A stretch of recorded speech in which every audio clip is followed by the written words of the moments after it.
The United Nations top court has opened hearings on the allegation that Israel is committing genocide in Gaza. AP's Karen Shamas. Everyone in the courtroom at the International Court of Justice was ordered to stand as a line of judges entered the big hall.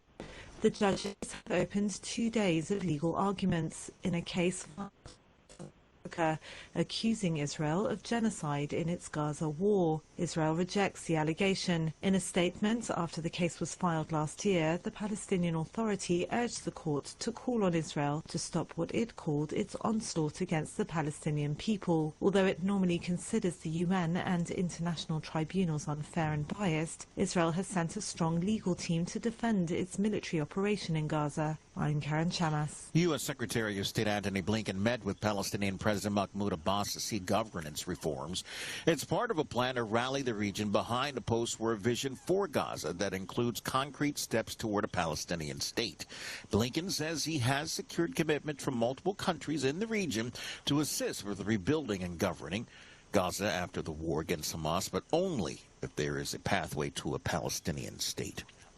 Finland's Interior Ministry confirmed Thursday the nation will extend the closure of its border with Russia by 4 weeks until February 11th.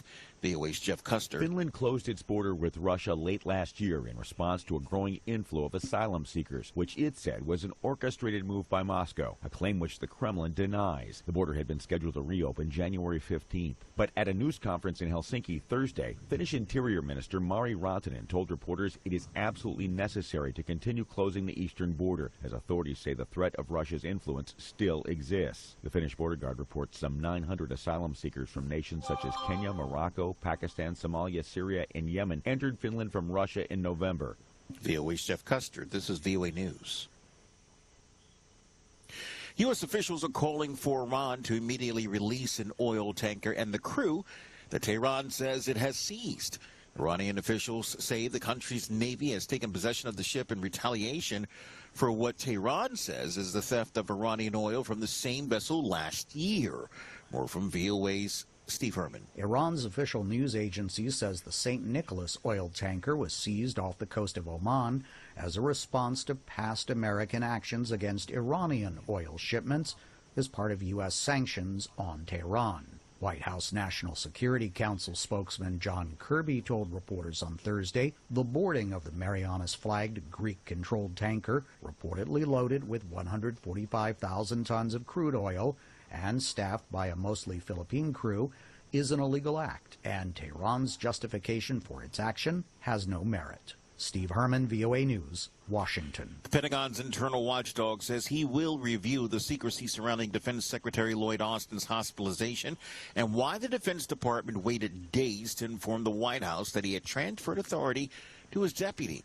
VOA's Rick Pantaleo has details. Not only will the watchdog look into secrecy around Secretary Austin's stay at Walter Reed Army Medical Center, but will check why the Defense Department waited days to inform the White House that he had transferred authority to his deputy. National Security Council spokesperson John Kirby said at the White House Thursday that there weren't limits to how closely the government could track the whereabouts of officials, even those like Austin, who are in the line of succession. We're not going to track the GPS coordinates on somebody's mobile phone in the administration, and we're not going to plant a microchip in their neck like they're a poodle. It's still unclear how Austin's cancer treatment will affect his travel or other public engagements going forward. Rick Pantaleo, VOA News. U.S. House Republicans are off to a raucous start in their first week back in Washington after an extended holiday break. Some are openly criticizing new House Speaker Mike Johnson. Others help sink a routine procedural vote to express their displeasure with the top-line spending levels that Johnson negotiated with Democrats for the current fiscal year.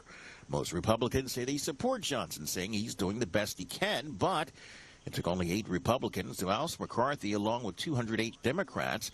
A similar revolt from just a handful of Republicans would leave Johnson vulnerable as well. U.S. federal officials are investigating Boeing's oversight of production of a panel that blew off a jetliner in mid-flight last week.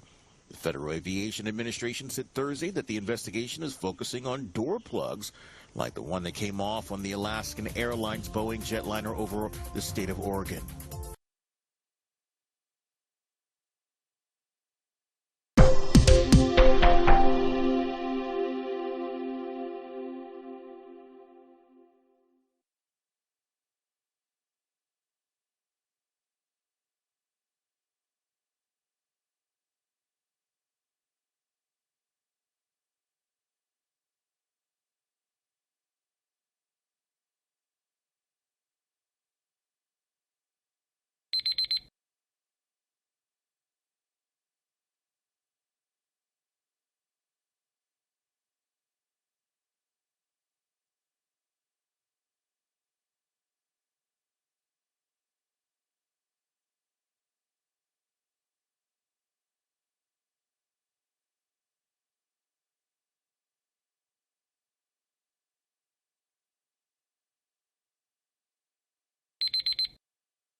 Thank you for watching. Can you do me a favor? Please leave a comment in the comments section below. That would really help. Thank you, and see you again soon.